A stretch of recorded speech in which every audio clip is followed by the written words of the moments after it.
everyone. So Alexandra has no idea what I'm going to talk about, but hopefully she'll have an idea after I've talked. So my name is Linda. I'm in Romania for the first time. I come from Finland, live in a small city outside of Turku. Does anybody know where Turku is in Finland? Yes, everybody who has been there. So Turku is on the west coast, and there's an archipelago leading to where you can take the ferry to Sweden. So I live in the archipelago. Really happy to be here. I was very happy to be invited. I've been working as a researcher in computer science education. So I've been working on, I'm a computer scientist, but I've been working in education since 2002. Thinking about different things on how does the world change when we get more and more of these tools, but also all of these systems that we have around us, and what does that actually mean for us as human beings, not only for the society, but for us as a human being. And as a result of that, for over 10 years now, I've been working with schools, first on high school level, but now also on more and more with the smaller and smaller kids and their teachers on programming and digital competence and these kind of things, and thinking about how could we get this into the curriculum. Next, please. And my journey started with this. Is this familiar to anyone? Has anyone seen this before? No? This was my first computer. It's a Commodore 64, and I got it when I was 9 years old. And regardless of what your first computer was, unless you're a kid, you probably remember that it was very, very slow. Right? Everything took a lot of time. And so when I wanted to play a game on this Commodore 64, it has, you see the tape recorder, so you had to rewind the tape, you had to write something on your keyboard, press play on the tape, and then you could go out with your dog and have breakfast, and you could brush your teeth, and then come back, and if you were lucky, your game had loaded, so you could actually start playing it. But if you weren't as lucky, you had to go through that process once again. And so this is something that has changed a lot, right? Because earlier when we used technology, we actually had the patience to wait, and we knew that everything doesn't work instantly. You might have to do things many times. We're not used to that anymore. We want everything to work like this. Another difference was that when I wanted to play a game on my computer, I have to go into my parents' bedroom. Because that's where we had the computer. And then when I had played my game, I shut down the computer and I shut the door to my parents' bedroom, and I also shut the door to everything digital. Because outside of that room, there wasn't any digital technology, and this was in the late 80s. And then again, if we compare that to today, it's totally different. Because today it becomes more and more difficult to shut the door to technology. So when we had to make an active choice to use it earlier, now we have to try to make an active choice if we don't want to use it. And that choice becomes more and more difficult to make. So a lot has happened in 15, 20 years. And of course, for us who have seen the world without technology, all this digital is something that has come on top of the world as we knew it. So when I went to school, this was more or less the world that I was taught about. And this was the basic education. So we had, next please, we got some basic knowledge through all the school subjects that we learned. We learned about languages, we learned about math, about science, history, in order to know where we came from, etc. To get some kind of understanding of how does this world where we live actually work? What goes on in it? What do we need to know in order to make responsible choices, to not mess up too much? So for instance, if we know that water freezes at 0 degrees Celsius, we might have some understanding of, okay, so if we go out and jump on the ice, on the sea, when the temperature has been around 0 for a while, it might not be the smartest thing to do, because it might still not be strong enough. And of course, that's not a guarantee that we won't make the mistakes. We might still do them. I know been jumping on the ice and then fell through because it wasn't strong enough. But at least we get the awareness that, okay, so this happened because the ice wasn't strong enough, because and because and because. So we have the knowledge and the understanding and the awareness. And of course, we also learn a lot about how to behave towards each other, how to discuss, how to make compromises, etc. And all of this was part of my education. And of course, it's still an equally important part of today's education as well, because the world hasn't changed, not this part. Next. But something else has happened. So if you think about any area of society, you can take politics, trade, living, health, relationships, education. So if you think back 15 years, 20 years, a lot has happened due to the digitalization. So we have these digital tools which changed the medium. So we have gone from pen and paper to having things on the computer. But at the same time, it also changes how we do things. So for instance, if you think about how we listened to music 20 years ago, mainly maybe CDs. But today we might be listening to Spotify or something similar. And at the same time as we have gone from a product to a service, we have also maybe started listening to music in a different way. Because I know that I listen to music much more today. I don't listen to a complete album because I only have 2 songs that I like on this album, so I then switch to another one. And I get exposed to more music than I did before. And this is true for all areas of society, that the digitalization, it's not only about, okay, so we get the computers and then we are digitalized. It's about how the digital technology and all the systems we have actually change how we can and how we want to do things. So we have the world, the natural world. We have the buildings we've built from concrete and wood and metal and other things, other physical materials. But now we also have the digital world. And that's abstract. We can't really touch that, right? But it's still there.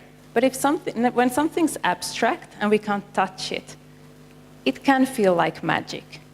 So when we get a new version of Spotify, or if we get a new version of something, or Google presents us with search results, it just feels like, okay, so this is just what Google does. It's magic. But in the same way as somebody has decided how this building should be built, somebody has also decided how to build Spotify, what kind of features do we want. And of course, any potential agendas are also then visible in those systems. And in such a world, wouldn't it be weird if we wouldn't at all think about what's the basic knowledge in this area? So what's the basic knowledge corresponding to water freezes at 0 degrees? What's the corresponding knowledge in the digital world? And what kind of understanding do we need to have in order to be aware and not make too many mistakes? Of course we make mistakes, but at least so we have the awareness. And so that we can also treat each other well and behave correctly in the digital world, online. So all of this is now also important in the total world. And of course, we see this as something new, but for the kids, this is just part of their world, because they have never seen a world that didn't have the internet, for instance. And based on this, many countries are now rewriting their curricula. So I work in Finland and Sweden, both with the National Agency for Education in both countries. And Finland got a new curriculum in 2014, came into force in 2016, and Sweden is now renewing their curricula, and that will come into force in about a month, so 1st of July. And there are lots of different definitions of what is digital competence. European Union has their own, and it's one of their key competencies, etc. But I like this one, which is from the Swedish National Agency for Education, where they basically said, okay, so digital competence, it's based on 4 different aspects. The first one is that we need to understand how digitalization affects society. So if we have a situation where this technology and the different systems we have changes the ways in which we do things, algorithms affect the worldview we have, because my search results, they don't necessarily match your search results on the same search word. We get a lot of systems that help us so that we can work at a distance, etc., etc. our artificial intelligence, and so on. So how does this actually affect the society, and how does it affect us as individuals? And then the second one is maybe the thing that we've talked about most previously, that we talk about being able to use digital tools. So of course, the first step was that, okay, so we buy the computers. But then we find out that just having the computer isn't enough. We actually need to know what to do with it as well. And then the next one is to actually also understand it.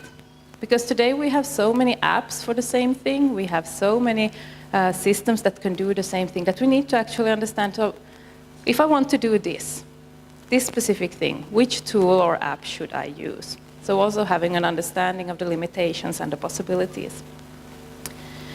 And then the third one, having a critical and responsible attitude towards technology. Again, somebody has created a system, somebody decides that the search results that I get doesn't look the same as somebody else's. So we need to have this critical awareness about what does this actually mean? And all the information we have around us, it's not necessarily true, right? We've learned that there's a lot of fake news around us. So we have to have this critical and responsible attitude. And again, have an understanding on why is this possible? Why can we have a video of Barack Obama saying something which looks very true, and then in the next minute see it, okay, so it's not Barack Obama saying those things, it's somebody else, but with technology we could take his voice, we could take a text, and we could take his lip movements and make it look like Obama actually says it. So technology makes it possible to do things that we didn't really think was possible.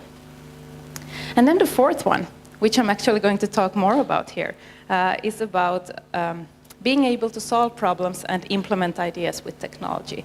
So how can we use this digital technology to, if we have an idea, and we can find the digital technology to solve that problem? Because compared to previous years, or previously, if we wanted to do something big, it usually meant that we had to have a lot of money. If we wanted to build a new tractor, or we wanted to build a new paper machine, or whatever, we had to have a lot of money, a lot of investments, because that was the only way we could actually start building it.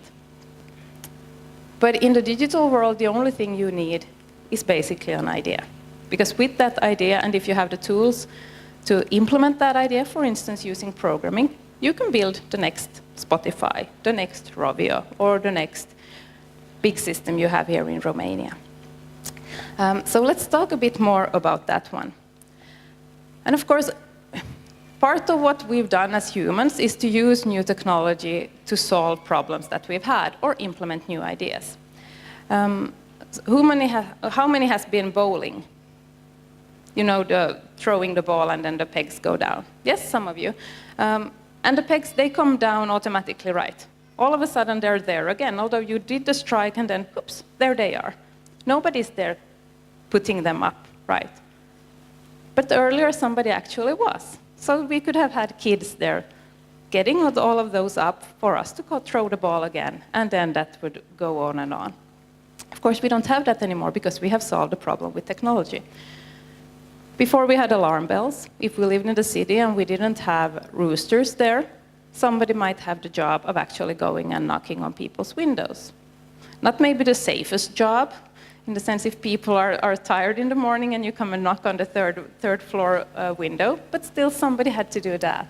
And before we had electricity, we still wanted to have lights on the streets, and somebody had to light those.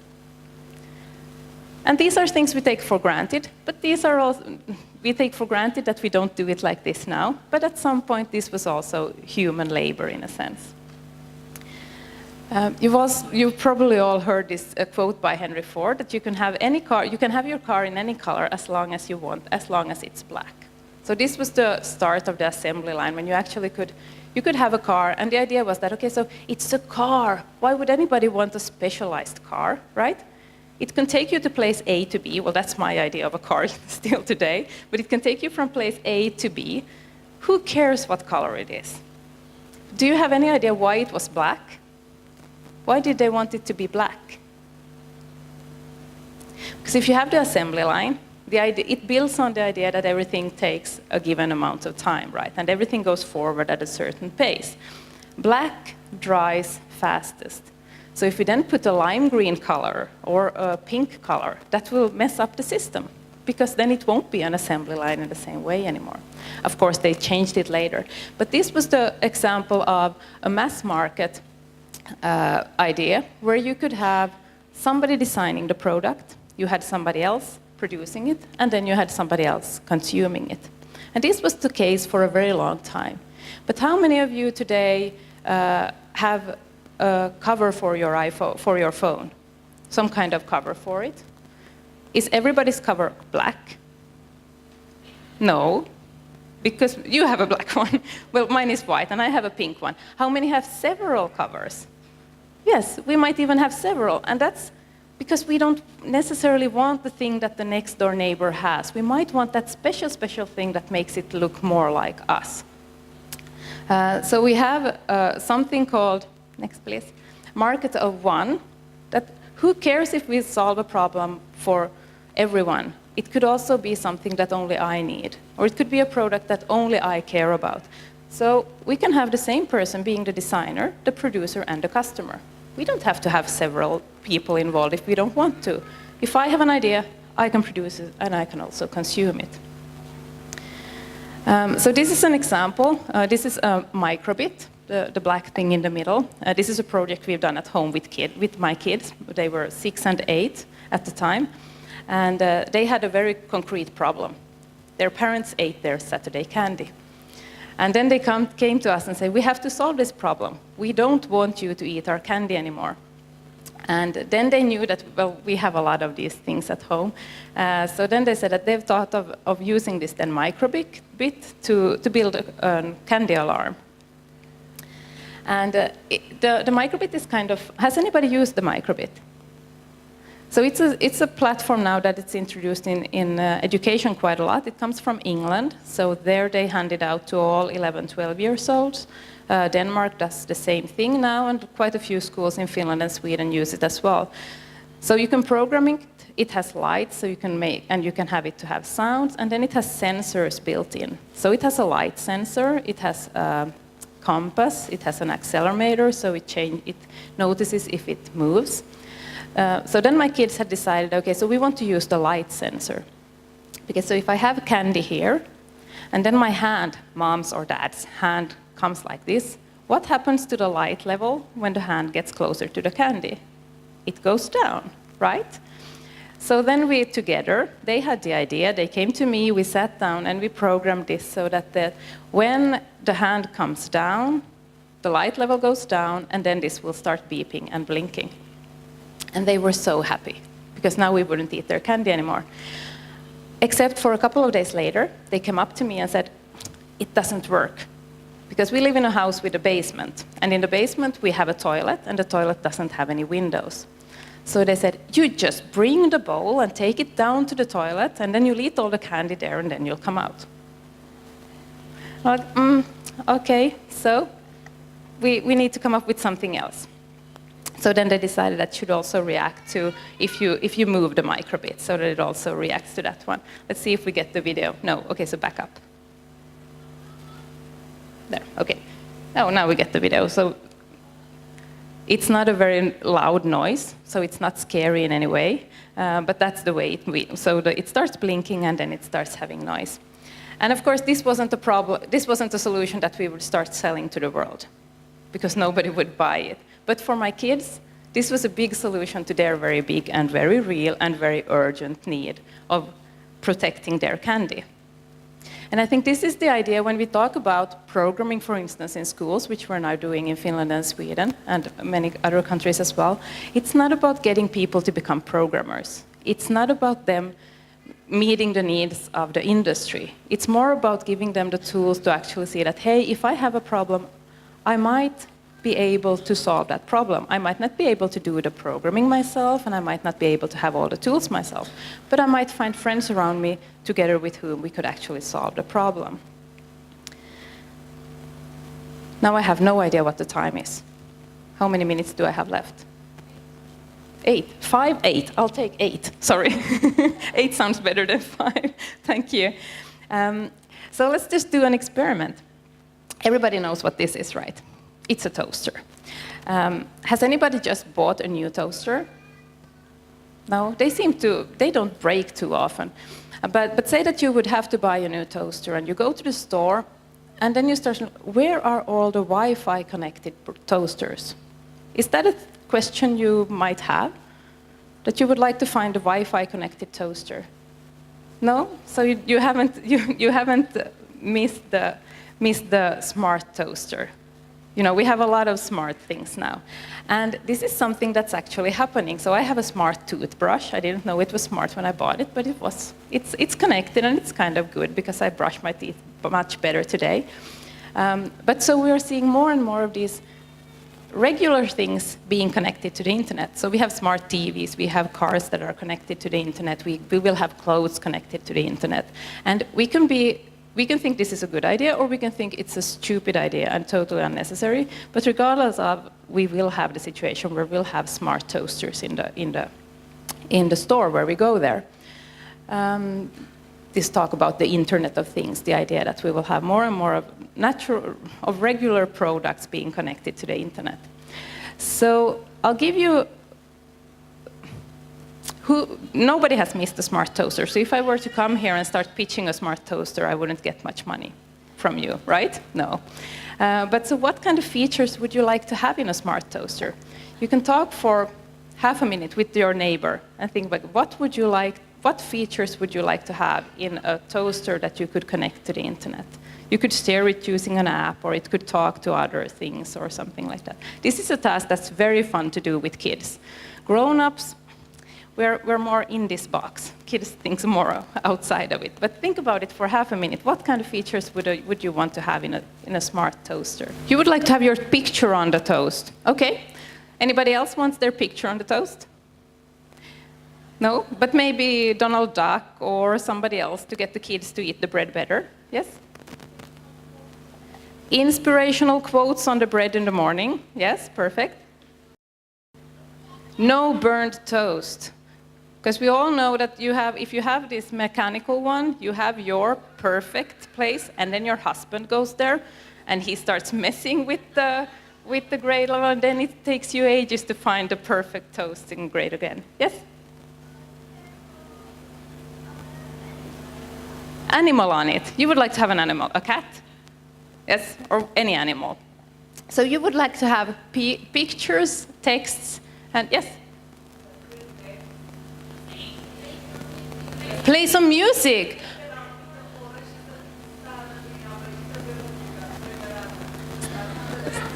So you could choose the music you want. Okay. So when it comes out, yeah, something fun in the morning. Perfect. So if we would have a toaster with all these, would you then buy it? No, not a single one. Oh, yes, 1, 2, perfect. You didn't even want it when you had the inspirational quotes. 3, perfect. But there actually are smart toasters. Of course, there are smart toasters. Somebody has come up with it. So this one is called Toasteroid, and let's have a look at what kind of features it has. So it has the brownness control, so you can actually get this, you won't burn your bread anymore. You can doodle on it, so you weren't too far-fetched. And you can actually also have the weather printed on your bread. So if you don't want to open the window in the morning, you could just have a look at your bread. This one, anyone? The same 3, 4 people? So this might seem like a very stupid idea, like an idiotic idea that's total waste of time. We have big problems in the world. Why should we start thinking about making our toasters smart? But an idiotic idea might feel idiotic to us here. If I were to pitch it, I wouldn't get money from you. But maybe if I asked in all of Ploiești, I would find 2 people who would think, I could give you 10 euros for this. Then if I took Finland with me, we might have, and all of Romania, we might have 20 people thinking, oh, good idea. But I won't build a new toaster with 20 people.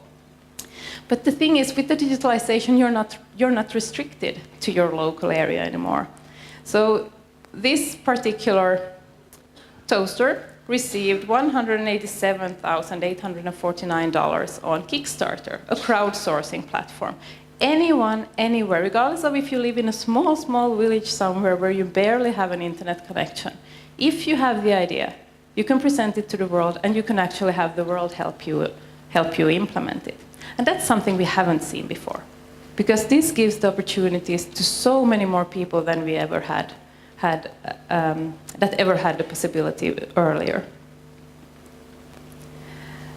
And of course, if you think about who creates these systems, who are the ones who have traditionally been involved in technology, who have made these new innovations. Google made a study in 2015 when they asked 16,000 students, parents and educators what somebody working in IT looks like.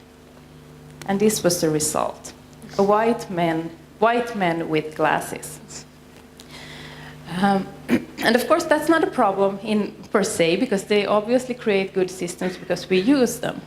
But the question is, can we actually see that any narrow group of people, regardless of whether it's white men with glasses or it's blonde women from Finland or Romanian 30-year-old ladies, can that group of people see the needs and requirements of all the global population? I don't think they can, because we also see that in different systems that are built and having bias built into it. So for instance, the camera from Nikon, which was built so that it shouldn't take pictures if someone in the picture blinks. And the big problem there was that, okay, if somebody with an Asian origin smiled, the camera won't take a picture. And filters in services like Instagram and Facebook, they have been originally designed with with pale faces. And then if somebody with a darker skin tries to use that filter on their own face, it doesn't work. It doesn't recognize the face. So lots of biases we have in our ordinary world, in the physical world, are also being replicated in the digital world. And since the digital world isn't local, that actually affects a lot of people. So the more people we get involved in actually thinking about these things, seeing the opportunity to actually be part of developing the digital part as well, not only building houses, etc. I think we will have better systems in the future, better products that actually solve problems that we see around us. And of course, this is both bad and good, because we don't really know what the future holds. Nobody knows, because it goes so fast.